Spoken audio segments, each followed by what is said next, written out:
Sir తమరు మాట్లాడగలరు sir.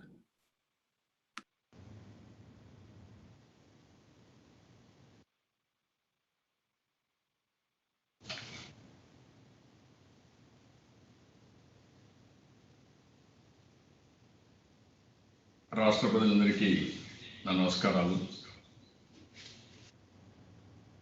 ఈరోజు ప్రపంచం అంతా కూడా కరోనాతో గజగజలాడిపోతూ ఉంది. చాలా రోజులైనా రికవర్ అయ్యే పరిస్థితి ఇంకా రాలేదు, కంట్రోల్ అయ్యే పరిస్థితి కూడా రాలేదు. 50 లక్షల మంది కరోనా బాధితులు తయారయ్యే పరిస్థితి వచ్చింది. ఎప్పుడూ లేని విధంగా 3,23,000 మంది చనిపోయారు. అమెరికాలో అన్ని దేశాల కంటే ఎక్కువ మంది చనిపోవడం, ఒక అభివృద్ధి చెందిన దేశంలో ఇప్పటికే 1 లక్ష మంది చనిపోయి దగ్గర 16 లక్షల మందికి ఈ కరోనా వైరస్ పాజిటివ్ వచ్చే పరిస్థితి వచ్చింది. మన దేశంలో 1 లక్షకు క్రాస్ అయ్యాం 64 రోజుల్లో. ఆంధ్ర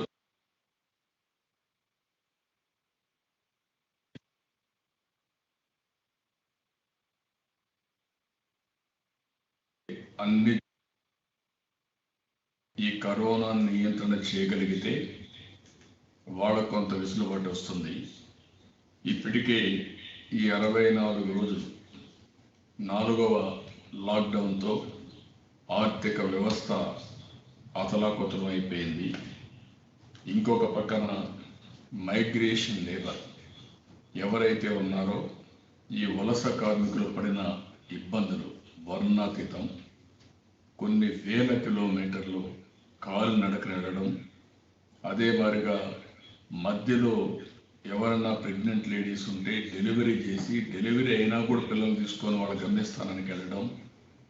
ఇంకొక పక్కన భార్య సిక్ ఉంటే, ఒక కూలీ అయితే, ఒక లేబర్ అయితే ఆవిడని ఒక బండిలో పెట్టుకుని, బిడ్డని నెత్తిన పెట్టుకుని, సంకలో పెట్టుకుని, భుజాల పైన పెట్టుకొని, లగేజ్ చేతుల్లో పెట్టుకొని నడవడం. ఎక్కడ చూసినా హృదయ విదారక సంఘటనలు మనం చూసాం. ఒక మానవత్వంతో మనం ఆదుకోవాల్సిన పరిస్థితిలో మనం ఆదుకోలేని పరిస్థితికి వచ్చాం. ప్రపంచం మొత్తం కూడా స్తంభించిపోయే పరిస్థితి వచ్చింది. అదే సమయంలో అందరూ కూడా ఉపాధి కోల్పోయారు. ఇంకొక పక్కన ఏ పని చేస్తున్నా ఆ పనిలో ఈ లాక్డౌన్ వల్ల మొత్తం నష్టపోవడం, కొంతమంది దివాలా తీయడం, కొంతమంది కోలుకోలేని పరిస్థితి వచ్చింది. ఒక విధంగా మనం చూస్తే రైతులు పంట పండించారు, కళ్ళ ముందర పంట అమ్ముకోలేకపోయారు. పళ్ళ తోటల్లో వచ్చిన పళ్ళు ఆ పొలాల్లోనే కుళ్ళిపోయే పరిస్థితి వచ్చింది, వదులుకునే పరిస్థితికి వచ్చారు. కనీసం పెట్టుబడుల్లో 10% కూడా డబ్బులు రాలేదు. గగ్గోలు పెట్టారు, ఏమీ చేయకుండా వాళ్ళ కర్మకు వాళ్ళు వదిలిపెట్టే పరిస్థితికి వచ్చాం. ఇంకొక పక్కన లేబర్, కనీసం ఇంట్లో ఉన్నాం, కనీసం కొంత ఆర్థిక సహాయం ఉంటే ఇదవుతుందని అడిగే పరిస్థితికి వచ్చారు. దానిపైన అనేక సార్లు నేను డిమాండ్ చేస్తూనే ఉన్నాం. అన్ని రాజకీయ పార్టీలు చేశాయి, అందరూ కూడా నిరాహార దీక్షలు చేశారు. అది కూడా బయట చేస్తే చాలా ఇబ్బందులు పెడతామంటే ఇళ్ళ నుంచే చేశారు. కానీ ఏమాత్రం ఈ ప్రభుత్వం ముందుకు రాలేదు. కనీసం ప్రతి ఒక్క కుటుంబానికి ఒక 5,000 రూపాయలు ఆర్థిక సహాయం చేయమంటే ఈ ప్రభుత్వానికి మనసు రాలేదు. దానిపైన కూడా చాలా దుర్మార్గంగా ప్రవర్తించే పరిస్థితికి వచ్చారు. అదే కాకుండా ఇంకొక పక్కన 50% శాలరీస్ కట్ చేసే పరిస్థితికి వచ్చారు. ఇలాంటి సమయంలో ఉద్యోగాలు తీసేసే పరిస్థితికి వచ్చారు. నిత్యావసర వస్తువుల ఇళ్ళకి ఇచ్చే పరిస్థితి లేకుండా పోయింది.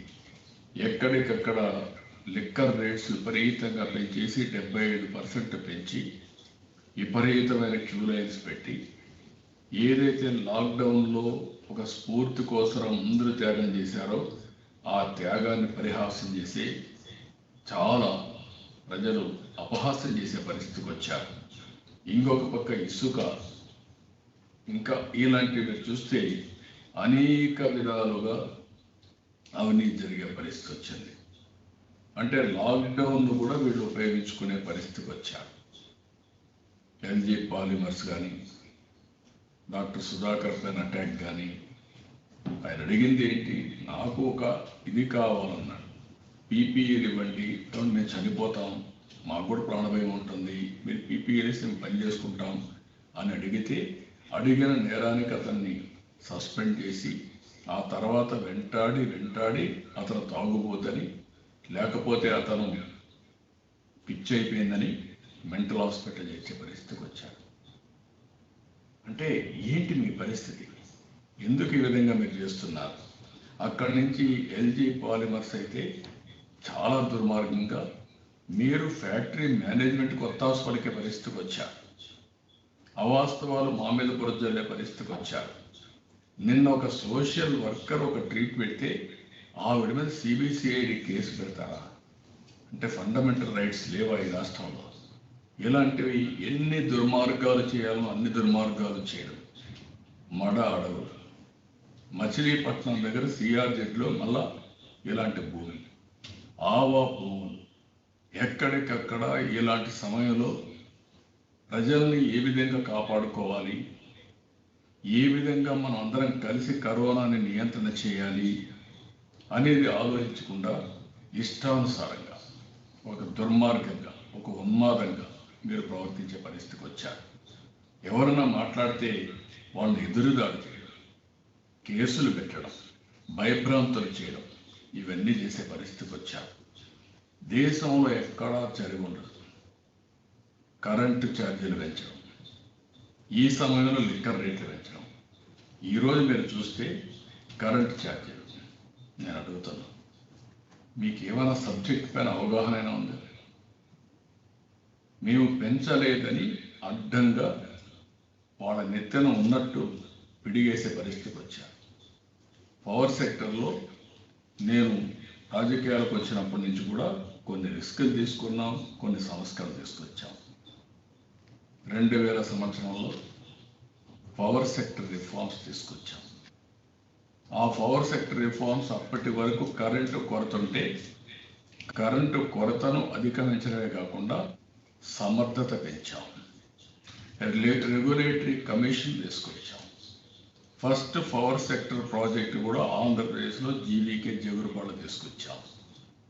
ఇలాంటివి అనేక రిఫార్మ్స్ తీసుకొచ్చి సమర్థత పెంచి పేదవాళ్లకు మెరుగైన కరెంట్ ఇవ్వడం, అదే సమయంలో ట్రాన్స్మిషన్ లాస్ అని తగ్గించి ఒక ఆదర్శంగా ముందుకు పోయాం. ఆ పవర్ సెక్టర్ రిఫార్మ్స్ దేశానికి ఆదర్శమైంది. అక్కడి నుంచి రెగ్యులేటరీ కమిషన్ స్టార్ట్ అయినాయి. అన్నిట్లో కూడా రెగ్యులేటరీ కమిషన్స్ వచ్చాయి. ఒక ఎయిర్లైన్స్ కానీ, ఒక సెక్టర్ కాదు, టెలికమ్యూనికేషన్ కానీ, అన్నింటిలో రెగ్యులేటరీ ఇవన్నీ వచ్చి ముందుకు తీసుకునే పరిస్థితికి వచ్చారు. 2014 మళ్ళీ నేను ముఖ్యమంత్రి అయ్యే లోపల ఇవన్నీ కూడా స్ఫూర్తికి తూట్లు ముట్టారు, అనేక ఇబ్బందులు క్రియేట్ చేశారు. దాంతో 2014 వస్తాను 22.5 మిలియన్ యూనిట్లు కొరత.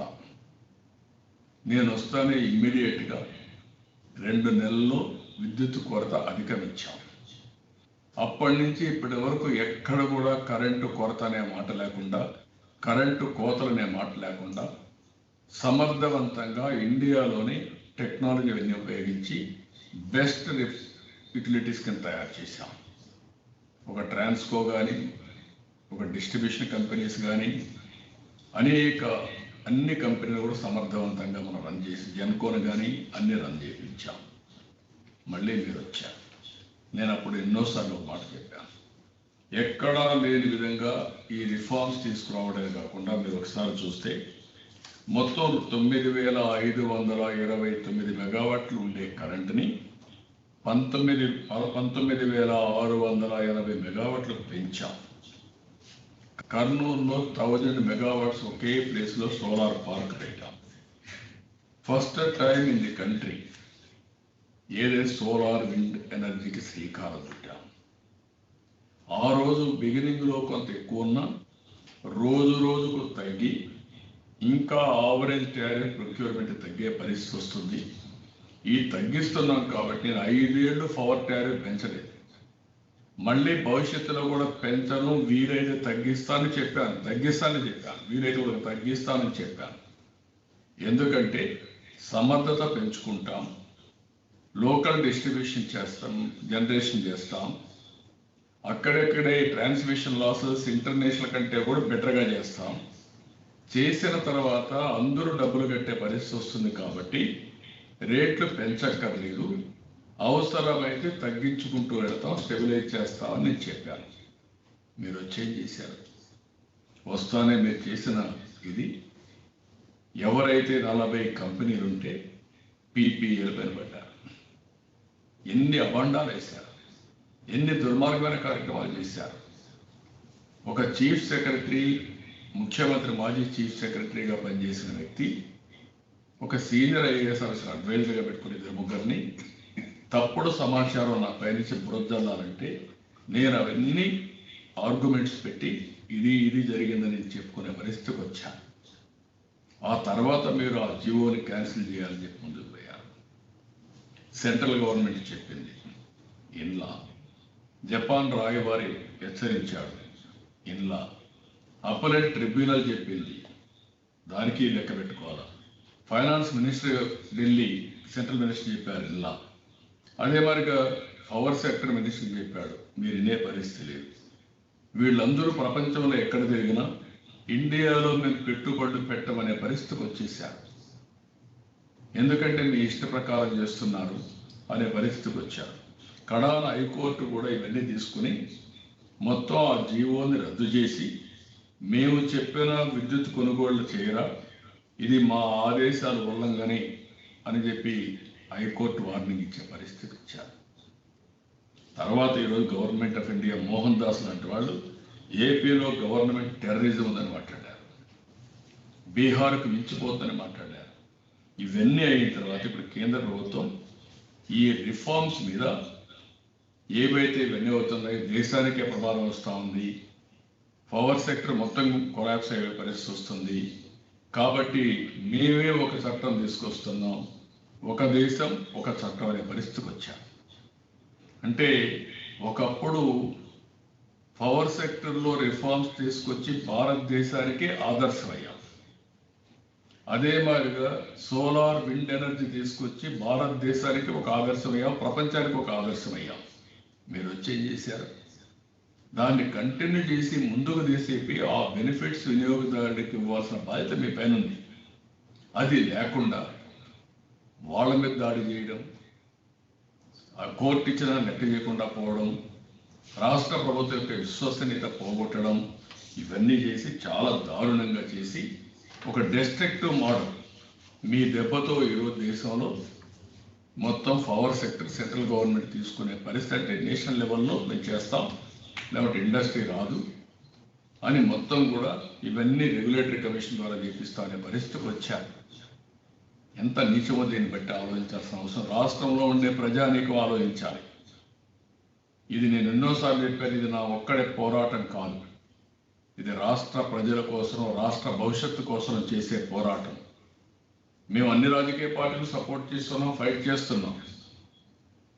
వీళ్ళు ఒక ఉన్మాదుల వారిగా మా మీద ఎదురుదాడి చేసి మా మీద కావాలని రాక్షసత్వాన్ని చేసినప్పుడు ప్రజల్లో స్పందన వస్తే తప్ప ఇది సాధ్యం కాదు. ఈరోజు ఏం జరిగింది, 2004 కంటే ముందు పవర్ టారిఫ్ భారతదేశానికి ఆంధ్రప్రదేశ్ ఒక పద్ధతి ప్రకారం చేశాం, దాన్ని వేరియస్ రాష్ట్రాలు ఫాలో అయ్యారు. ఆ తర్వాత మీరు చూసే రిఫార్మ్స్ని ఫాలో అయ్యారు. తర్వాత 2014 వచ్చిన తర్వాత చాలా సిస్టమేటిక్గా స్లాబ్ సిస్టమ్ తీసుకొచ్చాం. గ్రూప్ ఏ కానీ, గ్రూప్ బి కానీ, గ్రూప్ సి కానీ సంవత్సరం టారిఫ్ తీసుకొని దాని ప్రకారం ఏబిసి డివైడ్ చేశాం. దానివల్ల ఏలో అయితే 900 యూనిట్లు సంవత్సరంలో ఉపయోగించుకుంటే స్లాబ్ రేట్ ఏ వస్తుంది, బిలో 900 నుంచి 2700 ఉపయోగించుకుంటే బిలో వస్తారు, సిలో 2700 కంటే ఎక్కువ ఉంటే వాళ్ళు సిలో వస్తారు.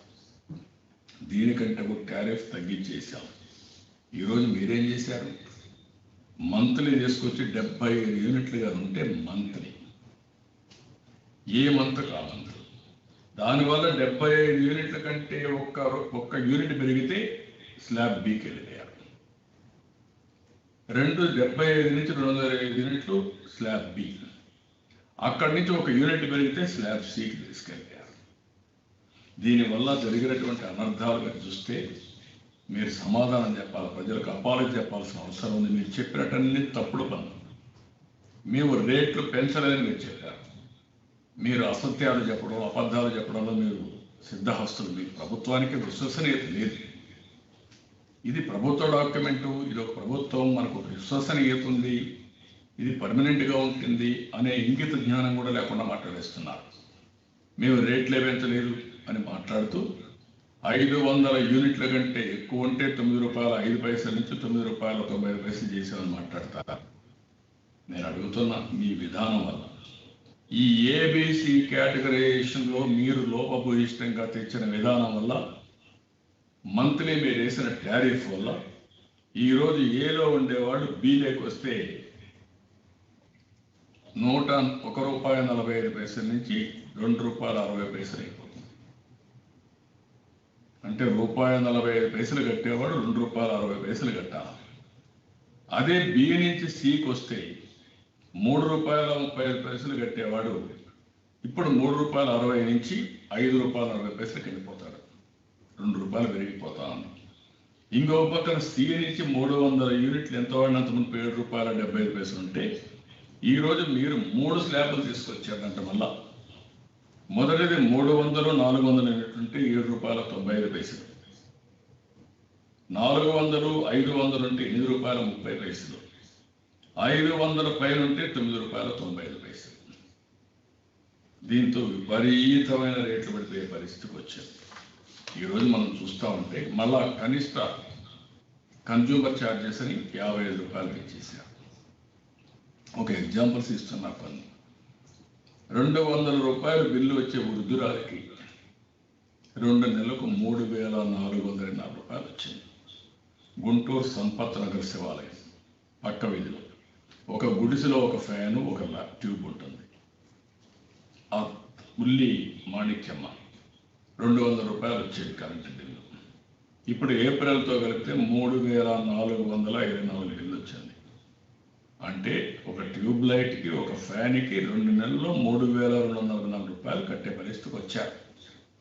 ఇంకో పక్కన ముద్దనూరు బేల్దేరి మేస్త్రి, ఇప్పటికే ఉపాధి లేదు, ఇసుక లేదు, పని లేదు, కన్స్ట్రక్షన్ లేదు, లాక్డౌన్లో అసలే బయట వచ్చే పరిస్థితి కూడా లేదు.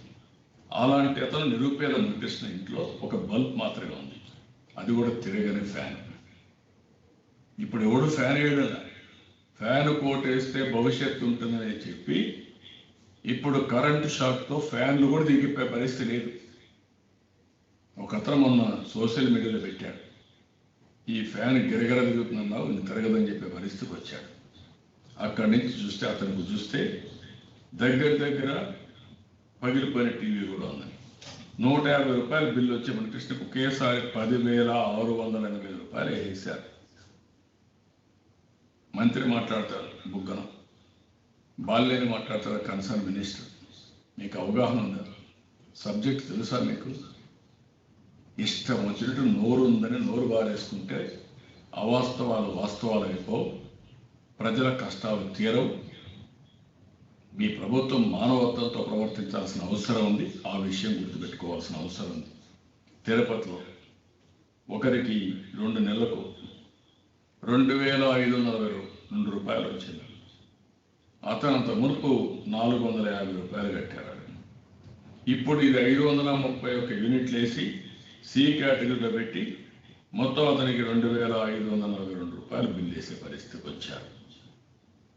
ఇంకొక పక్కన కళ్యాణ దుర్గంలో ఒక అతనికి ఇక్కడ చూస్తే 525 యూనిట్లు తేల్చి ₹2,522 బిల్లు వేసే పరిస్థితికి వచ్చారు. గత నెలలో ₹596 బిల్లు కట్టాడు.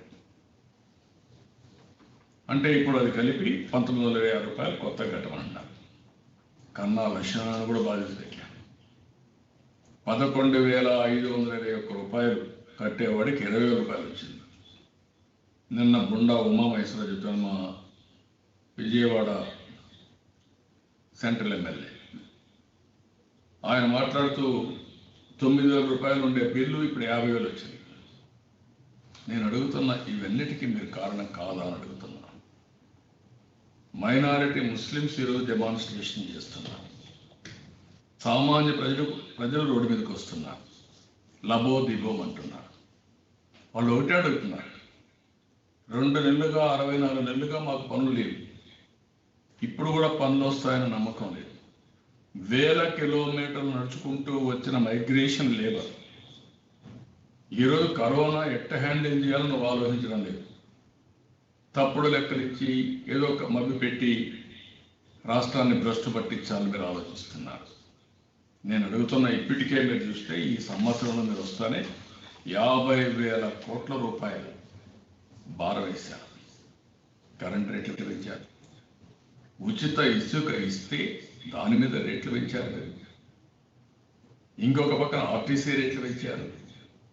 అదే మరి ఇంకొక పక్కన అన్ని మద్యం రేట్లు పెంచారు. మద్యం రేట్లు ఒక్కటే 30,000 కోట్ల రూపాయలు పెంచారు. ఎక్కడా జరగలేదు. దీనివల్ల అనారోగ్యం వచ్చే పరిస్థితి వచ్చింది. ఆరోగ్యం మొత్తం కుదేలైపోయే పరిస్థితి వచ్చింది. దగ్గర ఒకేసారి 75% పెంచారు. అంతకుముందు కూడా పెంచారు. అది కూడా నాసి రకం బ్రాండ్, పనికి మాలిన బ్రాండ్. మీ డబ్బుల కోసరం, మీ కక్కుర్తి కోసరం రాష్ట్ర ప్రజల ఆరోగ్యాన్ని తాకట్టు వేయడం, దీంతో ఇలిసిట్ లిక్కర్ రావడం, సారా తయారు చేయడం, వేరే రాష్ట్రాల నుంచి రావడం ఎప్పుడన్నా వచ్చాయి. ఇవన్నీ ఎక్కడన్నా విన్నామా మనం? ఎప్పుడు జరగలేదు. ఇవన్నీ ఇష్టానుసారంగా చేసి వేరే రాష్ట్రాల నుంచి వచ్చే పరిస్థితికి వచ్చాయి. ఈరోజు కేంద్ర ప్రభుత్వం డిస్కామ్ని బెయిల్అవుట్ చేయడానికి మేము డబ్బులు ఇస్తాము కూడా ముందుకు వచ్చారు. అలాంటి సమయంలో మీకు ఇంకొక పక్కన 3 నుంచి 5% FRBM ఎన్హాన్స్మెంట్ ఇచ్చారు. దాంతో మీకు 50,000 కోట్లు వస్తుందని చెప్పి ఇప్పుడు ఇస్తున్నారు. ఏమడిగారండి? 3 నెలలు కరెంట్ ఛార్జీలు వెయివర్ చేయమన్నారు. అది చేయలేరా మీరు? ఇష్ట ప్రకారం రేట్లు పెంచి ఎదురుదాడి చేస్తారా మీరు? ఎవరైనా రోడ్డు మీదకి వచ్చి వారిగా వచ్చిన బిల్లు ఉంటే వాళ్ళ మీద కేసులు పెడతారా మీరు? ఇది ప్రజాస్వామ్యం అనేది అంటే ఏమనుకుంటున్నారు మీరు? నేను అందుకనే ప్రజలందరికీ విజ్ఞప్తి చేస్తున్నాను. ఈరోజు మేము డిమాండ్ చేసేది, ఈ లాక్డౌన్ ఉన్నంత వరకు, మళ్ళీ ఎకనామిక్ యాక్టివిటీ వచ్చే వరకు ఈ 3 నెలల్లో అటు ఇటైనా కరెంటు బిల్లులు పూర్తిగా రద్దు చేయండి. ఉపాధి లేదు, సంపాదన లేదు, కడుపు నింపుకోవడం కూడా కష్టంగా ఉంది.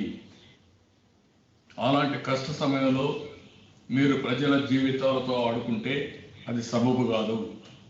ప్రభుత్వం అనేది పేదవాళ్ళ కన్నీళ్లు తుడవాలి తప్ప పేదవాళ్ళ కన్నీళ్లు పెట్టించేది ప్రభుత్వమే కాదు. ఈరోజు కష్టకాలంలో ఎప్పుడూ లేనంత కష్టకాలంలోకి వచ్చారు. ఎప్పుడూ లేనటువంటి ఇబ్బందులు ఉన్నాయి.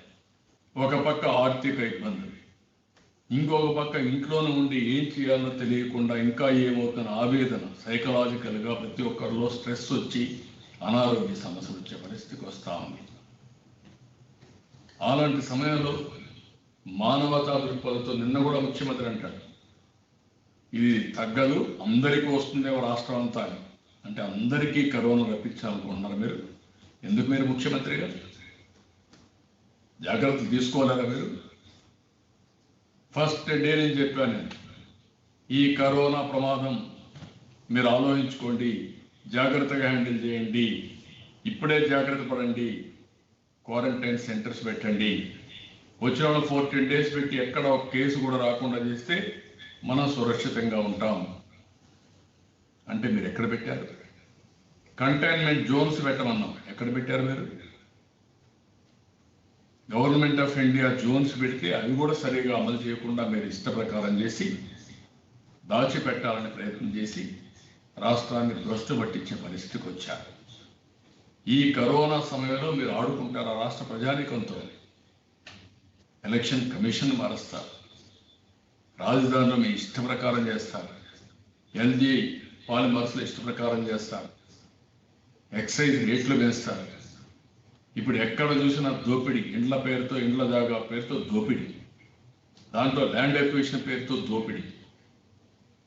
ఇవన్నీ చేసి ఈరోజు మళ్ళా పేదవాళ్ళపైన పిడుగులేస్తారా మీరు?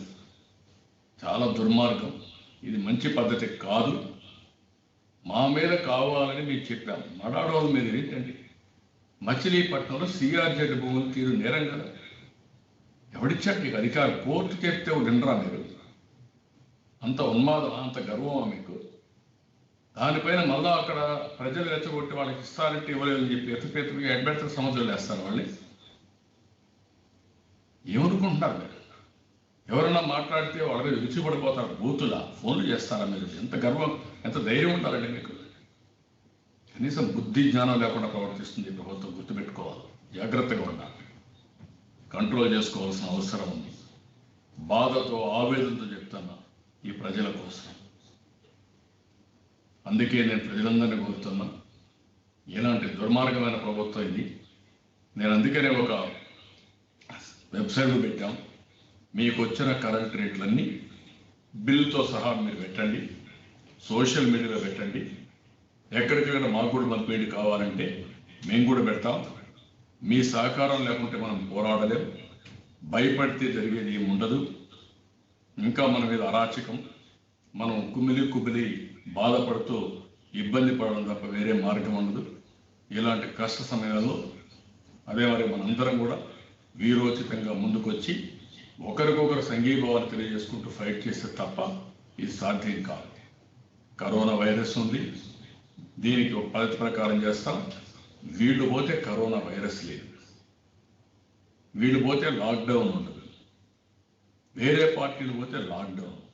ఎవరైనా బయట దాతలు వచ్చి 10 రూపాయలు వాళ్ళకి సహాయం చేస్తామన్నా, కొద్దిగా బియ్యం ఇస్తామన్నా, కూరగాయలు ఇస్తామన్నా, సోషల్ ఫిజికల్ డిస్టెన్స్ ఫాలో అయ్యి చేయడానికి వీలు.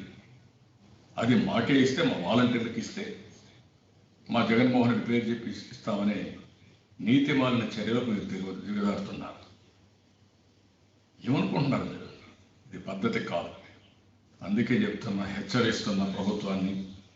మర్యాద చెప్తే మీరు వినడం లేదు, మీరు చేయగలిగింది కూడా ఏమీ లేదు. ఆ విషయం కూడా గుర్తుపెట్టుకోండి. కానీ ప్రజల్ని ఇంత హింస పెడితే అది మంచిది కాదు మీకు. ఆ విషయం గుర్తుపెట్టుకొని మరొక్కసారి హెచ్చరిస్తున్నా. ఎవ్వరు చేయని తప్పుడు పనులు మీరు చేస్తున్నారు. ఎవరో చేయనటువంటి డిస్ట్రక్షన్ మీరు చేస్తున్నారు ఈ రాష్ట్రానికి. ప్రజల జీవితాలతో భవిష్యత్తు ఆడుకుంటున్నారు. అది మంచిది కాదు. మీ చేతగానితనంతో ప్రజల మీద భారం మోపడం, ప్రజలను నాశనం చేయడం మంచి పద్ధతి కాదని మరొకసారి హెచ్చరిస్తున్నాం. ఎప్పుడైనా ఒక సంక్షోభం ఉంటే ఆ సంక్షోభంలో మీరేం ఆలోచించాలండి? మడాడులు నరికేయడమా? ఆవా భూముల పేర్లతో కోట్లు కొట్టేయడమా? మచిలీపట్నం దగ్గర అవినీతికి పాల్పడడం, సిఆర్జెడ్లోకి పోయి, లేకపోతే ల్యాండ్ ఎక్విజిషన్ ఇష్టానుసారంగా చేసేయడమా? ఏంటివన్నీ? ఎల్జీ పాలిమర్స్లో ఏంటి మీ పని? ఈ విధంగా మొత్తం కడాన లిడ్ క్యాప్కు నేను భూమి ఇస్తే ఆ భూమి కూడా అమ్ముకుంటారంట వీళ్ళు. ఏంటంటే ఇవన్నీ ఎక్కడే పోతున్నారు కదా? అంటే ఇంకా ఇతనే ఫస్ట్ ముఖ్యమంత్రి అయినట్టు, ఇతనే లాస్ట్ ముఖ్యమంత్రి అయినట్టు. ప్రజల ఆస్తులు అమ్మడం ఎవరిచ్చారు నీకు అధికారం? బిల్డ్ ఏపీ కాదు, సోల్డ్ ఏపీ. అమ్మేసేది రాష్ట్రాన్ని. నీకు అవకాశం డబ్బులు చేసేసి వెళ్ళిపోతారు. ఇది మంచి పద్ధతి కాదు. ఎన్నో సంవత్సరాలుగా కాపాడిన ఆస్తులు ఎక్కడన్నా ఉపాధి వచ్చినప్పుడు దానికి కూడా మనం డబ్బులు ఖర్చు పెట్టి ల్యాండ్ ఎక్విజిషన్స్, పేదవాళ్ళ ల్యాండ్స్ అక్విజిషన్స్ దేనికోసం? ఆ ప్రాంతం బాగుపడుతుందని, ఆ ప్రాంతానికి ఉద్యోగాలు వస్తాయి. అలాంటి భూమిని, ప్రభుత్వ వారసత్వంగా వచ్చిన భూమిని, దాతలు ఇచ్చిన భూమిని మీరు అమ్మేస్తారా? చాలా దుర్మార్గం. దీన్ని చాలా తీవ్రంగా ఖండిస్తాం. ఫస్ట్ ఆఫ్ ఆల్ కరెంటు పైన ఈ లాక్డౌన్ పీరియడ్లో పూర్తిగా మాఫీ చేయండి. 2, పాత సిస్టమ్స్ని కంటిన్యూ చేయండి. కళ్ళబుల్లి మాటలు వద్దు. మేము రేట్లు పెంచలేదని నడ్డి వెరగొట్టే పని వద్దు. అదే వసూలు చేయండి. ఈ 3 నెలలు అయిన తర్వాత కూడా అప్పుడు ఎవరికి కన్ఫ్యూజన్ ఉండదు. ఎవరు ఎప్పుడు కూడా అజిటేషన్ చేయలేదు. ఇంకా తగ్గిస్తామని చెప్పాం. మీకు చేతనైతే తగ్గించండి, చేత కాకపోతే ఆ రోజు ఎలక్షన్ మేనిఫెస్టోలో ఏం చెప్పారు? మీరు తగ్గిస్తామని చెప్పారు, రేట్లు పెంచమని చెప్పారు. మీకు ఏమైనా విశ్వసనీయత ఉంటే ఆ పని చేయండి. అది చేత కాకపోతే నేను ఏమనాలో తెలియదు. నాకు మన యొక్క ప్రజల యొక్క దౌర్భాగ్యం అని ఇలాంటి ప్రభుత్వానికి ఓట్లేసి మనం ఈరోజు అనుభవిస్తున్నాం.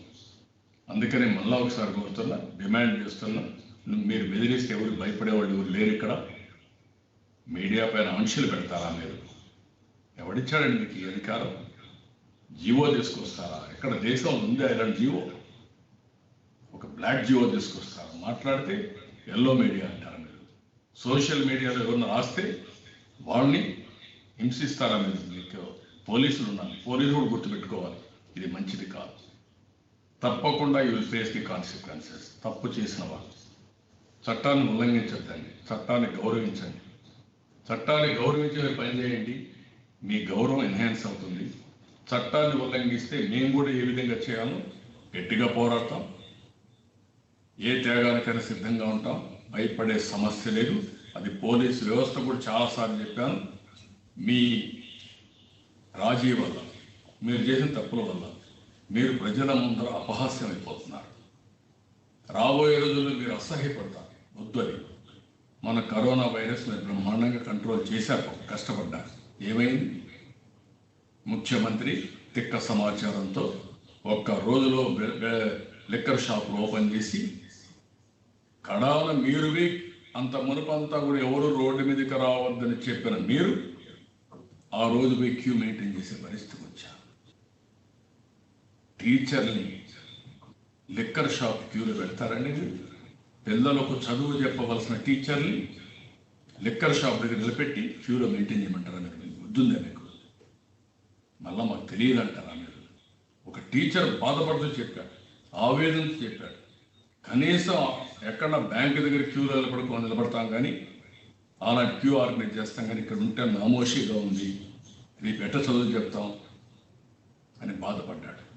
ఒక చదువు చెప్పే ఉపాధ్యాయుడు, తల్లి తండ్రి తర్వాత మనం గౌరవించేది ఉపాధ్యాయుడిని, టీచర్ని. మనం గుర్తుపెట్టుకునే టీచర్. అలాంటి టీచర్ వృత్తిని మీరు అవమానిస్తారా? మీరు ఇవన్నీ కూడా చాలా తీవ్రంగా ఖండిస్తున్నా, గ్రహిస్తున్నా. మంచిది కాదు. ఇలాంటి చేసి ఇంకా మీరు చులకన భావం వచ్చి ప్రజల్లో రియాక్షన్ వచ్చి మిమ్మల్ని అసహించుకునే పరిస్థితి వస్తుంది. ఆ పరిస్థితి రానిద్దండి. ప్రజలు కూడా గుర్తుపెట్టుకోవాలి. ప్రజలందరినీ కోరుతున్నా, అధైర్యపడుతూ రాష్ట్రాన్ని పూర్తిగా సర్వనాశనం మునిపే మనం కూడా మేలుకుంటే కొంతవరకైనా మనం పరిరక్షించుకునే అవకాశం ఉంటుంది. దానికి తెలుగుదేశం పార్టీ సిద్ధంగా ఉంటాం. అన్ని రాజకీయ పార్టీలు వస్తాయి. మీ సమస్యల పట్ల మేమందరం కూడా రాజీ లేని పోరాటం చేస్తాం. తెలుగుదేశం పార్టీ మీకు అండగా ఉంటాం.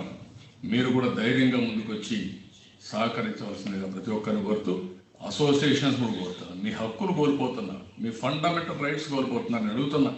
మీకు జీతాలు ఇవ్వకపోతే మీరు అడగలేరండి? ఏది ప్రాధాన్యత అండి? అంటే ఒక ఉద్యోగికి జీతం ఇవ్వకపోతే ఏ విధంగా బతకాలి? కుటుంబానికి ఏం పెట్టాలి? నేను అడుగుతున్నా. నువ్వు తింటే సరిపోతుందా? ముఖ్యమంత్రి మంత్రులు తింటే సరిపోతుందా? మీరు బలిచిపోతే సరిపోతుందా?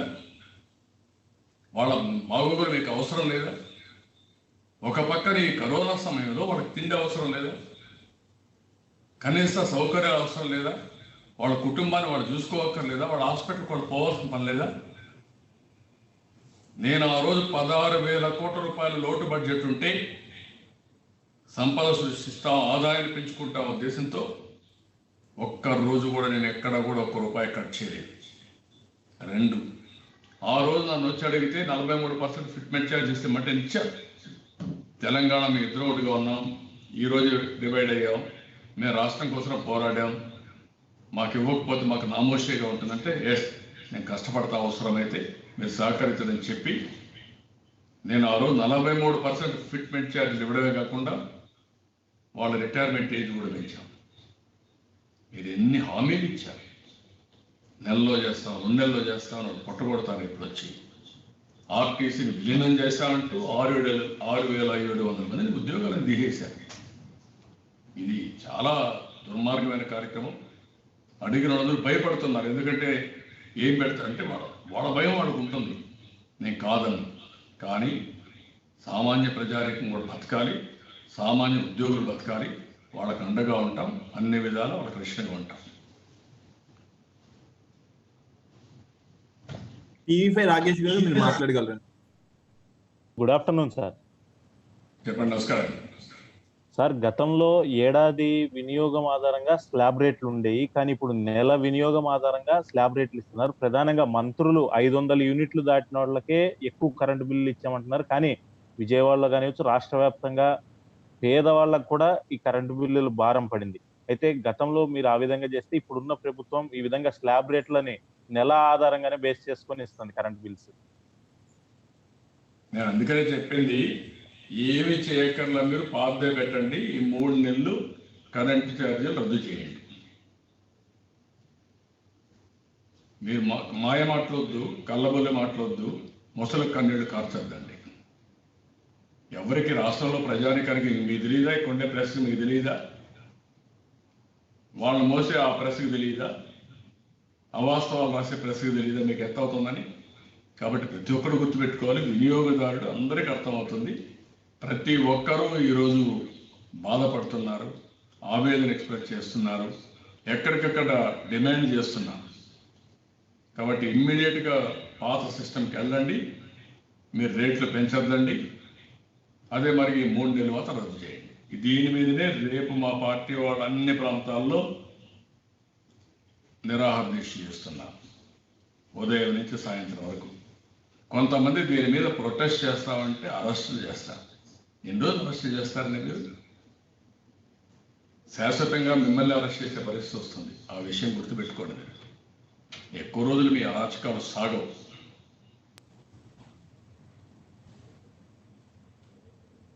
హెచ్ఎంటీవీ నుంచి ఈశ్వర్ గారు, మీరు మాట్లాడగలరండి. Good afternoon sir. Sir, recent గా ఈ పోతిరెడ్డిపాడు హెడ్ రెగ్యులేటర్ కి సంబంధించిన వివాదంలో తెలుగుదేశం పార్టీ వ్యూహాత్మక మౌనాన్ని పాటిస్తోంది అని వైసీపీ శంకిస్తోంది. అంటే రాష్ట్ర ప్రయోజనాల కంటే రాజకీయ ప్రయోజనాల ముఖ్యం, కేవలం హైదరాబాద్ లో కూర్చొని అధికార పార్టీని విమర్శలు చేయడం తప్ప ఏం చేస్తుంది అన్నది వాళ్ళ ప్రధాన ఆరోపణ. మరొకవైపు కేసీఆర్ కూడా మన ప్రెస్ మీట్ లో అప్పుడు సుప్రీంకోర్టుకి వెళ్ళిన కేసులో కూడా మళ్ళీ అపెక్స్ కమిటీ దగ్గరికి వెళ్ళినప్పుడు మీరు ఇక్కడ వాళ్ళదే కరెక్ట్ అని మీరు అంగీకరించారు, అందుకనే మేము చేస్తామన్నట్టుగా కేసీఆర్ కూడా ఫిక్స్ చేసే ప్రయత్నం జరిగింది. వీటి మీద మీరేం చేశారు? మీరేం చెప్పారు ఆ రోజు? పోతిరెడ్డిపాడు ఎవరు తెచ్చారు? ఎన్టీ రామారావు గారు తెచ్చారు. ఎవరు పూర్తి చేశారు? నేను పూర్తి చేశాను. ముచ్చుమరి ఎవరు పూర్తి చేశారు? నేను పూర్తి చేశాను. రాయలసీమ ప్రాజెక్ట్స్ ఎవరు పూర్తి చేశాం? నేను పూర్తి చేశాను. ఎన్టీ రామారావు గారు ప్రారంభిస్తే నేను పూర్తి చేశాను. Handri Neeva, Galeru Nagari, Telugu Ganga, SRBC, KC canal modernisation అన్ని మేమే చేశాం. మీరు ఇప్పుడు మాట్లాడతారు గుడ్డు వచ్చి పిల్లల్ని ఎక్కిరించినట్టు. ఆ రోజు కూడా ఎక్కడ విభేదాలు లేవు, అన్నీ చేశాం. మీరు వచ్చి ఏం చేశారు? ఏం మాట్లాడారు? మీరు కర్నూలుకు వచ్చి ఒక మాట మాట్లాడతారు. ఆ రోజు అపోజిషన్లో ఉంటే కాళేశ్వరం జరుగుతూ ఉంది, ఇండియా పాకిస్తాన్ అని తయారవుతాయని మీరు మాట్లాడారు. కాళేశ్వరానికి ఎందుకు వేరు? మీరు ఆన్సర్ దిస్. మీరిద్దరు కలిసి పనిచేయలేదా?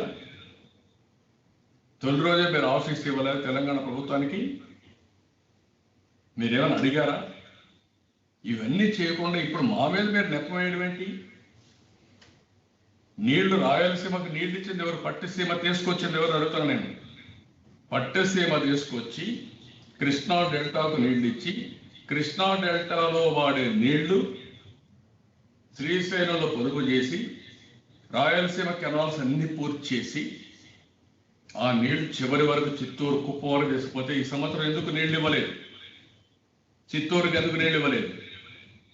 ఎందుకు అనంతపురం నీళ్లు ఇవ్వలేకపోయారు? కాలువలో నీళ్ళు తయారు చేస్తే.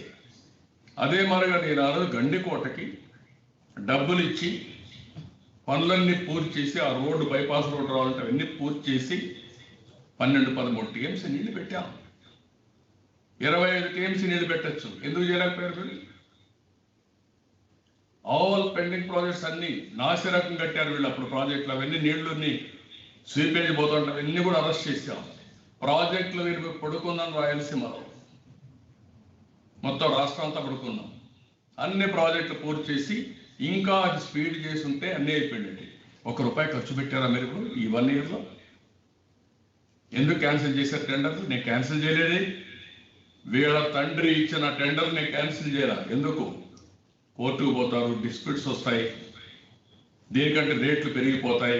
వద్దనుకున్న ఆ రోజు క్యాన్సిల్ చేయకుండా వాళ్ళకే చెప్పి అందరికీ లాలోచి రాజకీయాలు కాదు, అందరికీ ఆమోదయోగ్యమైనటువంటి రేట్లు కూడా పెట్టి, రీజనబుల్గా ఉండే రేట్లు పెట్టి అన్ని పనులు చేయించారు. మీరేం చేశారు? పోలవరం ఎందుకు ఈరోజు కోర్టుకు పోయింది? నేను అడుగుతున్నా, మీ మనిషి కావాలని ఇచ్చారు కాబట్టే కదా. ఆ రోజు తిట్టారు మా పట్టిసేమని, ఈరోజు వాళ్ళే ముద్దయ్యారు కదా. మీకు నోటికి మీ నాలుగుకి ఏమాత్రం కూడా తెలియదు కదా. కాబట్టి మీరు, నేనేం చెప్పాను అసెంబ్లీలో, ఏం చెప్పాను చూశారు కదా మీరు. అసెంబ్లీలో చెప్పినప్పుడు ఏమన్నాడు? కేసీఆర్ చాలా దయాది హృదయం, ఆయన ఒప్పుకున్నాడు. నేను ఆ రోజు చెప్పాను, ఆయన మంచోడు కావచ్చు కాకపోవచ్చు, అది వేరే విషయం, డిబేట్ రావడం లేదు ఇక్కడ. యాజ్ ఏ ఎల్డర్లీ పాలిటీషియన్ చెప్తాను, 40 ఏళ్ళ అనుభవం. ఎన్టీ రామారావు గారు స్టార్ట్ చేశారు ఏది తెలుగు గంగా. 3 చీఫ్ మినిస్టర్లు కూర్చున్నారు ఆ రోజు. ఇందిరాగాంధీ ప్రైమ్ మినిస్టర్ వచ్చారు. ఆ రోజు చేసినటువంటి ప్రాజెక్ట్ అది. ఓపెన్ కెనాల్కి ఇన్సిస్ట్ చేసింది ఎన్టీఆర్, లేకుంటే అండర్ గ్రౌండ్లో తీసుకుపోవాలన్నారు. అది తీసుకొస్తే ఇప్పుడు కూడా తమిళనాడుకు నీళ్ళు పోవడం లేదు. నేను సిన్సియర్గా పంపించాలన్నా పంపించలేకపోతున్నాను. ఇక్కడ రాష్ట్ర ప్రయోజనాలు కాదని అక్కడ పంపిస్తే ఇక్కడ ప్రజలు యాక్సెప్ట్ చేయరు, నీళ్లు పోనీయరు. ఆ విషయం గుర్తుపెట్టుకోవడం వేరు. రేపు కూడా తెలంగాణ భూమిపైన తీసుకొస్తే మనకి ఇబ్బందులు వస్తాయి. అది కాదు, వాళ్ళకి ఇంటెన్షన్ ఉండొచ్చు. ఇన్ని 100 కిలోమీటర్ నీళ్లు ట్రావెల్ కాదు ఇది. ఈ విషయం మీరు గుర్తుపెట్టుకోవాలి. కాబట్టి అవన్నీ వద్దు. నేను ఏదైతే పట్టిసీమ పూర్తయింది, అదే మాదిరిగా గోదావరి నీళ్లు Nagar Sagar right main canal తీసుకురావడానికి ఒక ప్రాజెక్ట్ స్టార్ట్ చేశాం. అది పూర్తయితే వైకుంఠపురం బ్యారేజ్ ద్వారా, అది పూర్తయితే మొత్తం Nagar Sagar right main canal అంతా నీళ్లు వాడుకుంటాం, రిజర్వాయర్ కూడా లేకుండా. ఆ నీళ్లు కూడా రాయలసీమకి ఇస్తాం. బొల్లాపల్లి పూర్తి చేద్దాం. బొల్లాపల్లి పూర్తి చేసి అక్కడి నుంచి నాగార్ సాగర్కి నీళ్లు వెళ్తాయి. అక్కడి నుంచి నాగార్ సాగర్ నీళ్లు వెళ్తే పక్కన నేరుగా బనకచర్లకు, నల్లమలై ఫారెస్ట్ కట్ చేస్తే ఒక టన్నులు వేసుకుంటే నీళ్లు వెళ్తాయి. అప్పుడు కృష్ణాలో వచ్చే నీళ్లు మనం ఉపయోగించుకుంటేనే, శ్రీశైలంలో నిలవబెట్టుకుంటేనే, అక్కడి నుంచి ఈ నీళ్లు కూడా లింక్ చేసుకుంటే రాష్ట్రం సస్యశ్యామలం అవుతుందని చెప్పారు. అన్ని ప్రాజెక్టుల సమదృష్టితో 66 ప్రాజెక్టులు 65 ప్రాజెక్టులు చేశాం. ఎందుకు మీరు క్యాన్సిల్ చేశారు చెప్పండి నాకు. ఏంటి మీరు ఆలోచించి చెప్పండి. ఈరోజు నువ్వు మాట్లాడుతున్నారు వచ్చి మేము ఎవరు పూర్తి చేశారంటే పోతిరెడ్డి పాటు, ఎవరు పూర్తి చేశారంటే ముచ్చుమరి. ఇవన్నీ డ్రామాలన్నీ వదిలిపెట్టండి. వాస్తవాలు చేసే పరిస్థితులు మీరు ఉండాలి తప్ప. కావాల్సింది వెస్టర్న్ తాలూక్స్ ఉన్నాయి కర్నూలు, అక్కడ ప్రాబ్లం ఉంది. గుండ్రేవలు రావాలా, మేము కంప్లీట్ చేసిన ప్రాజెక్ట్స్ అన్నీ రావాలి, అక్కడ ఉన్నాయి. అవన్నీ ఫౌండేషన్ వేసాం. అవన్నీ వస్తే వెస్టర్న్ తాలూక్స్ కూడా నీళ్లు వస్తాయి. అందరి నీవా నీళ్ల నుంచి లిఫ్ట్ ఇరిగేషన్ పెట్టాం ఆలూరికి పత్తికొండకై, అది పూర్తి చేసుకుంటే అక్కడ నీళ్లు వస్తాయి. ముచ్చమర్రి ఇంటర్ ఆపరబిలిటీ అది గుర్తుపెట్టుకోవాలి మీరు. ముచ్చమర్రి వల్ల కేసీ కెనాల్కి, ఎస్ఆర్బిసికి, తెలుగుగంకి, హంద్రీనేవుకి, నగిరి గాలేరికి అన్నిటికీ నీళ్లు వెళ్తాయి.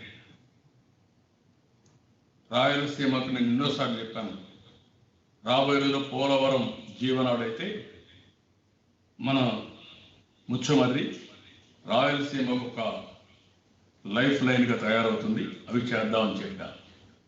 అవన్నీ చేసి హక్కులు కాపాడుకోవడానికి మీరు సిద్ధంగా ఉండాలి కదా. తండ్రి ఇదే మార్గం చేసి నేను మిగులు జలాలు అడగనని చెప్పాడు. అప్పుడు సమైక్య ఆంధ్రప్రదేశ్లోనే మిగులు జలాలు అడగనని చెప్పి రాయించారు, రిటర్న్గా ఇచ్చారు. అది మనకు పెద్ద సమస్య కూర్చుంది. ఇప్పుడు జడ్జిమెంట్ కూడా వ్యతిరేకంగా వచ్చింది, మనం గుర్తుపెట్టుకోవాలి. మీరు వీళ్ళకి అవగాహన లేకుండా ఎన్టీ రామారావు గారు నీళ్లు ఇస్తానంటే ఎవ్రీ డే వితండవాదం.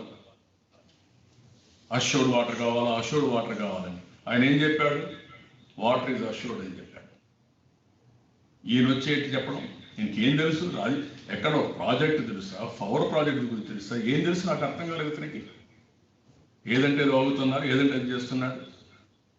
కాబట్టి ఇవన్నీ మన దానికి రాయలసీమ ఫీలింగ్. ఈయన పెద్ద రాయలసీమకు ఉద్ధరించినట్టు వీళ్ళ ఊరికి నీళ్ళు ఇవ్వకపోతే నేను ఇచ్చా.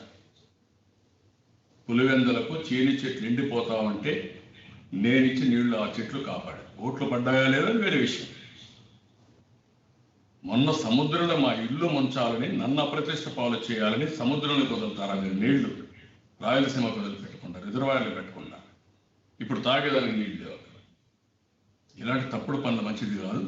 ఒక పద్ధతి ప్రకారం మీరు పనిచేయండి. డెఫినెట్గా తెలుగుదేశం పార్టీ సహకరిస్తాం, అన్ని విధాలు పోరాడతాం. అన్ని కూడా హక్కుల్ని ఎక్కడ కాలు రాయకుండా ఆ రోజు ఈ రోజు హక్కుల కోసం పోరాడిన పార్టీ తెలుగుదేశం పార్టీ. మీరేదో రాజకీయం కోసం, రాజకీయ లబ్ధి కోసం అవకాశవాద రాజకీయం చేయడం కరెక్ట్ కాదు. సార్ ఇంకా హ్యాండ్స్ ఎవరు రైజ్ చేయలేదు సార్, అంతవరకే ఉన్నాయి సార్ క్వశ్చన్స్.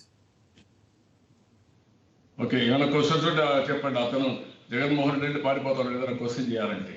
నేను అతగా మీకు ఏ డౌట్స్ ఉన్నా, ప్రజలకు ఏ డౌట్స్ ఉన్నా నేను క్లారిఫై చేయడం నా బాధ్యత. ఒక సీనియర్ పాలిటీషియన్గా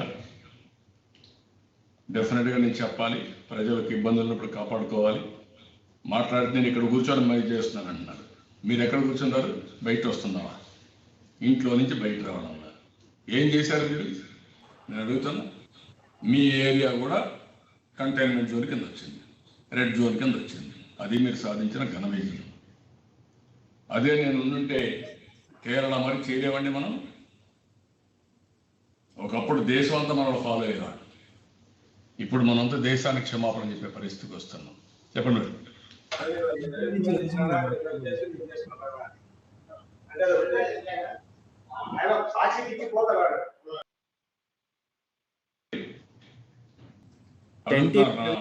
మాట్లాడగలరండి సార్.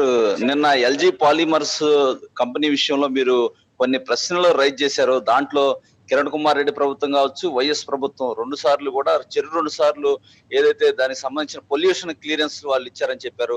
తెలుగుదేశం పార్టీ ఒక ఛాలెంజ్ చేయడం కూడా జరిగింది. మీరు చర్చకి సిద్ధంగా ఉన్నామని ఎట్లా చూడాలండి దీన్ని? ఇంకా ఏ అంశాలని పరిగణలోకి తీసుకోమంటారు? వీటిలో ఏ అంశాలు తీసుకోవక్కర్లేదు.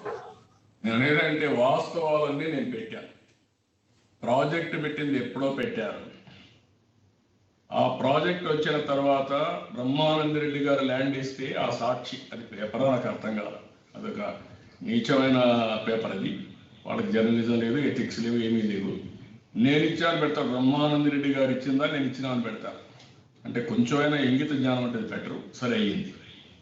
ఈయన వచ్చి ముఖ్యమంత్రిగా ప్రెస్ కాన్ఫరెన్స్ పెట్టి తెలుగుదేశం ఇచ్చారని చెప్తారు పర్మిషన్. అప్పుడు కూడా వాళ్ళు ఇచ్చింది పొల్యూషన్ కంట్రోల్ ఎవ్రీ ఇయర్ ఇవ్వాల్సింది ఇచ్చారు. 2 సార్లు 2 ప్రభుత్వాలు చేశాయి. అవన్నీ జరిగాయి. తర్వాత మేము వచ్చిన తర్వాత మా నోటీస్కి వస్తానే సుప్రీంకోర్టు ఒక డెసిషన్ ఇచ్చింది. సెంట్రల్ గవర్నమెంట్ పొల్యూషన్ కంట్రోల్ అవన్నీ కూడా కొంత ఎన్విరాన్మెంట్ డిపార్ట్మెంట్ కొన్ని మార్పులు చేర్పులు చేశారు. అవి కూడా పరిగణలో తీసుకొని వీళ్ళకి ఎక్స్పాన్షన్కి ఇవ్వలేదు. మీరు ఎందుకు ఇచ్చారు? ఎందుకు రికమెండ్ చేశారు? You answer that. మీది ఆలోచే కాదా? నేను డేట్స్ వారీగా, డాక్యుమెంట్ వారీగా పెట్టా. ముఖ్యమంత్రి గొప్ప నాయకుడు కదా, ప్రభుత్వం మీద కదా, మీ దగ్గర పక్కన ఆఫీసర్లు ఉన్నారు కదా. You release any document.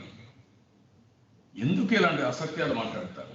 ఎందుకు తప్పుడు సమాచారం చెప్పి బతకాలనుకుంటారు? పరమ నీచుడు. ఆ విషయం నువ్వు గుర్తుపెట్టుకోవాలి. అంటే వీళ్ళు ఇటు రాసుకొని తప్పుడు లెక్కలు రాసుకొని జైలు కూర్చొని వచ్చారు. ఆ రోజు కూడా సరిగా చేసుకొని ఉంటే ఈ పద్ధతి వచ్చేది కాదు. అన్ని దొంగ లెక్కలు రాయడం, దొంగ మాట్లాడడం ఇది మంచి పద్ధతి కాదు. చేసి కూడా ఆ రోజు ఏమైంది? ఇక్కడ తిన్నాను విషయంలో, లేకుంటే ఆ కోడికత్తి విషయం ఏమైంది? ఇప్పుడు ఎందుకు మాట్లాడడం లేదు? మీకు విశ్వసనీయత ఎక్కడ ఉందండి? నేను డెఫినెట్గా నేను చెప్తాను, ఐఎమ్ ప్రౌడ్. 40 ఏళ్ళుగా ఉన్న ఒక పద్ధతి ప్రకారం ఉంటా, తప్పు చేయను. లీగల్గా, టెక్నికల్గా ఎవడేం చెప్పినా కూడా నేను ఒక పద్ధతి ప్రకారం ఉంటాను. ఈ దేశంలో రాజకీయాల్లో నీతి కావాలని కోరుకుని నేను 500 రూపాయలు 2000 రూపాయలు రద్దు చేయమని ప్రధానమంత్రికి రిక్వెస్ట్ చేశాను. ఎందుకంటే ఎందుకు డబ్బులు ఖర్చు పెట్టాలి? వేల కోట్ల రూపాయలు ఖర్చు పెట్టి లూటీ చేస్తారు రాష్ట్రాన్ని. ఇవన్నీ చాలా ఉన్నాయి. అందుకే నేను సవాలు వదిలిపెట్టాను. ప్రజలు అర్థం చేసుకోవాలి. ఇక్కడ ధైర్యం ఉంటే మాట్లాడదామండి.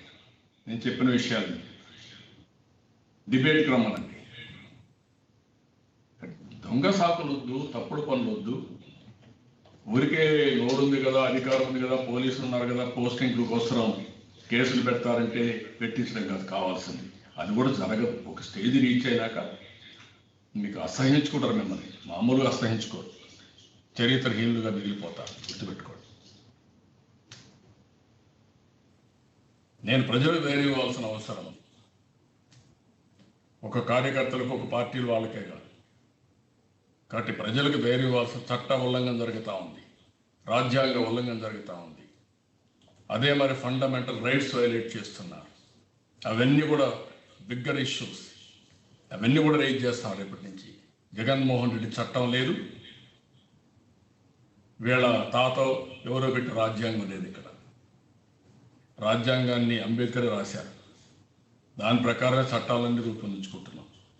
ఎవడు ఉల్లంఘించడానికి లేదు, ఎవరు చేయడానికి వీలు లేదు. హెచ్ఎంటీ విషయం మీరు మాట్లాడగలరండి సార్ ఈ గతంలో సమస్య ఎక్కడున్నా మీరు ఎట్టి పరిస్థితుల్లో ఎలాంటి ప్రతికూల పరిస్థితులు ఉన్నా అటెండ్ అయ్యేవాళ్ళు, కానీ ఇప్పుడు ఆంధ్రప్రదేశ్కి రావడంలో కొంత డిలే అవుతుంది. వైజాగ్ ఎల్జీ పాలిమర్స్ కూడా విజిట్ చేయలేకపోయారు. అఫ్ కోర్స్ కారణాలు, ఖచ్చితమైన కారణాలు ఉండొచ్చు, కానీ ప్రజల్లో పర్సెప్షన్ బిల్డప్ ఒకటి కావట్లేదు. ఆ ప్రతిపక్షం తగిన రీతిలో ఫైట్ చేయటం లేదు అన్నది ఒకటి. నా మనసు అక్కడే ఉంది. నేను వస్తున్నా అక్కడికి. వీళ్ళు కావాలని ఎక్కడికక్కడ మేము మా వాళ్ళని మడాడవలకు పంపిస్తే అక్కడికి పోలేరు. కాకినాడలో ఆవాకు పంపిస్తే పంపేరు, ఎల్జీ పాలిమర్స్ పోతే అరెస్ట్ చేస్తారు. ఎక్కడికి పోతున్నారు? నేను రేపు వస్తున్నా. నా మనసు అంతా అక్కడే ఉంది. కానీ వీళ్ళు చేసే విశాఖపట్నం నా మనసుకు దగ్గరుండే సిటీకి పోతాను రానియకుండా చేసి అరెస్ట్ చేశారు కదా. దాన్ని హైకోర్టు కూడా అక్షంతలు వేశారు కదా వెళ్ళి డీజీపీని. ఎక్కడున్నారు వీళ్ళు? అంటే నాలాంటి వాడు 14 సంవత్సరాలు సీఎంగా ఉండి, 40 ఏళ్ళు రాజకీయంలో ఉండి, అనేక సందర్భాల్లో నేను అనేక విధాలుగా అనేక రిఫార్మ్స్కి నాంది పలికిన వ్యక్తిని నన్నే నువ్వు వారికి చేస్తే మామూలు నువ్వు లెక్క పెట్టుకుంటావండి. సుధాకర్ రావు లాంటివండి. ఏంటంటే ఆ సుధాకర్ రావు చేసిన తప్పు మీరు కూడా ఏం మాట్లాడరు? నేను అడుగుతున్నా మిమ్మల్ని. ఈ రాష్ట్రానికి ఏం దౌర్భాగ్యం అంటే ఒక ఎస్సీ ఒక పీపీఈ ఇమ్మన్నాడు, ఒక మాస్క్ ఇవ్వండి అని అడిగాడు. తప్పది. మాస్క్ ఇమ్మంటే వాడిని చేంజ్ చేస్తారా మీరు? కడాన ఎవ్రీ డే ఆ డీటెయిల్స్ చూస్తే ఆశ్చర్యం వేస్తుంది. వాడు కొడుకు మోటార్ బైక్ పెడితే దాన్ని ఎత్తుకొని పోతాడు. అక్కడి నుంచి పోలీస్ స్టేషన్కి పోతే నువ్వు డూప్లికేట్ కీ ఇవ్వమంటారంట. డూప్లికేట్ ఎన్ని రకరకాలుగా వస్తుంది. డూప్లికేట్ కీ తీస్తే దెన్ నువ్వు డూప్లికేట్ తీసేసి పోలీస్ స్టేషన్ నుండి వెహికల్ ఎత్తుకొని పోతాను కేసు పెడతారంట. అరే ఏంటి ఇవన్నీ? ఏ తండ్రికైనా బాధ ఉండదండి. నువ్వు అప్సెట్ కావా? నేను కొడతా ఉంటే నీ కొడుకు నీ భార్య చేస్తున్న అప్సెట్ కావా? నీ ఉద్యోగం చేస్తున్న అప్సెట్ కావా? ఏంటి ఉన్మాద రాష్ట్రం? ఏం ప్రజానికి ఏమైపోతున్నారు? That is what I'm asking now. ఎంత ఉన్మాదం! నాలాంటి వాడితో నువ్వు ఆడుకుంటా ఉంటే ప్రజావేదిక దగ్గర నుంచి నీ బిహేవియర్ ఏంటి? ఎన్ని గట్స్ ఉండాలండి ప్రజావేదిక పోతాడండి నీకు? మూర్ఖుడు కాకపోతే. ప్రజల ఆస్తి అండి అది. ప్రజల ఆస్తిని ధ్వంసం చేసే అధికారం ఎవరిచ్చాడు నీకు? ఏం తమాషా పడుతున్నారు మీరు? పద్ధతి లేని రాజకీయాలు. ఎన్ని జడ్జిమెంట్ ఇచ్చారు హైకోర్టు? ఏమైనా సిగ్గుందా మీకు? కాబట్టి ఇవన్నీ this is where I'm saying. నా మనసంతా అక్కడే ఉంది. డెఫినెట్గా నేను పోవాలి అక్కడికి. చేసే బిహేవియర్ కూడా ప్రజలు అర్థం చేసుకుంటున్నారు. ఎప్పుడు కూడా నేను క్రైసిస్ ఉంటే నేను ఎక్కడ ఉండను, అపోజిషన్లో ఉన్నా, రూలింగ్లో ఉన్నా, నా వర్క్ నేను చేస్తానే ఉన్నా. ఇప్పుడు కూడా 1,50,000 వీళ్ళు వద్దన్నా జరగకూడదన్నా ఎవ్రీడే నేను కాల్ ఇచ్చాను మా వాళ్ళందరికీ. నేను ఐఎమ్ ప్రౌడ్ టు సే మా వాళ్ళు చాలా వరకు బాగా చేస్తున్నారు, ఇంకా చేస్తారు. బయట రానియకుండా ఉంటే ఇండ్ల దగ్గరనే దీక్షలు చేస్తున్నారండి. రోడ్డు మీదకి వస్తే ఇంట్లోకి వచ్చి కేసులు పెట్టారు. బోండా పైన ఇంట్లోకి వచ్చి. ఏంటిది? ప్రజలు కూడా గుర్తుపెట్టుకోవాలి. మా మీదుగా దాడిది, ప్రజలపైన దాడి, మీ హక్కులపైన దాడి, మీ భవిష్యత్తు పైన దాడి. ఆ విషయం మీరు గుర్తుపెట్టుకోవాలి.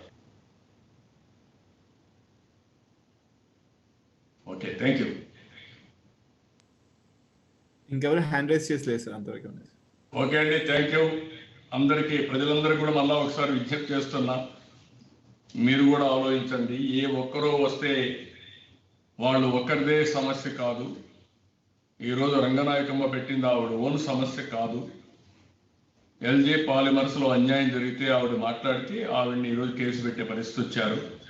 కాబట్టి మీరు కూడా ఆలోచించాలి. ప్రతి ఒక్కరి సమస్య, రాష్ట్ర సమస్య, మనందరి సమస్య. అందరూ సంఘటితంగా ఎక్కడికక్కడ మీరు చైతన్యవంతులు కావాలి, సంఘీభావాన్ని తెలియజేయాలి. పోరాటానికి కూడా ముందుకు రావాలి. అందరం కలిసి ఈ ప్రభుత్వాన్ని అందులో వీళ్ళు చేసే ప్రజా వ్యతిరేక కార్యక్రమాలు అడ్డుకోవాల్సిన అవసరం ఉంది. దానికి సహకరించవలసిందిగా మేము నాయకత్వం ఇస్తాం, ముందుంటాం. ఎట్లయితే కరోనాలో ఫ్రంట్ లైన్ వారియర్స్ వారిగా ఈ డాక్టర్సు, నర్సెస్, పోలీసులు వీళ్ళంతా ఎట్లా పనిచేశారో ఆ విధంగా మీ హక్కులు కాపాడడానికి, ప్రజాస్వామ్యాన్ని కాపాడడానికి తెలుగుదేశం పార్టీ ఫ్రంట్ లైన్లో ఉంటాం. వారియర్స్ మరిగా పోరాడతాం. మీరు కూడా పూర్తిగా సహకరించమని, మీరు కూడా భాగస్వాములు కమ్మని ప్రజలందరినీ కోరుకుంటున్నా. ధన్యవాదాలు. రేపు మీ ఇళ్ళలో నుంచే మీరు, ఇది తెలుగుదేశం పార్టీ ఒకరిదే కాదు, మీరు కూడా ఒకరోజు నిరాహార దీక్ష చేయండి. మీరు వాడండి ఏది సోషల్ మీడియా, మీ వాయిస్ చెప్పండి, గళమెత్తండి, బిల్ చూపించండి. చూపించి మీరందరూ కూడా మీ యొక్క నిరసన తెలియజేయాల్సిందిగా, తద్వారానే ఈ ప్రభుత్వం కట్టడి చేయగలుగుతాం, వీళ్ళ కంట్రోల్ చేయగలుగుతాం. అది చేయాల్సిందిగా అందరికీ విజ్ఞప్తి చేస్తున్నాం. థ్యాంక్ యూ అనండి.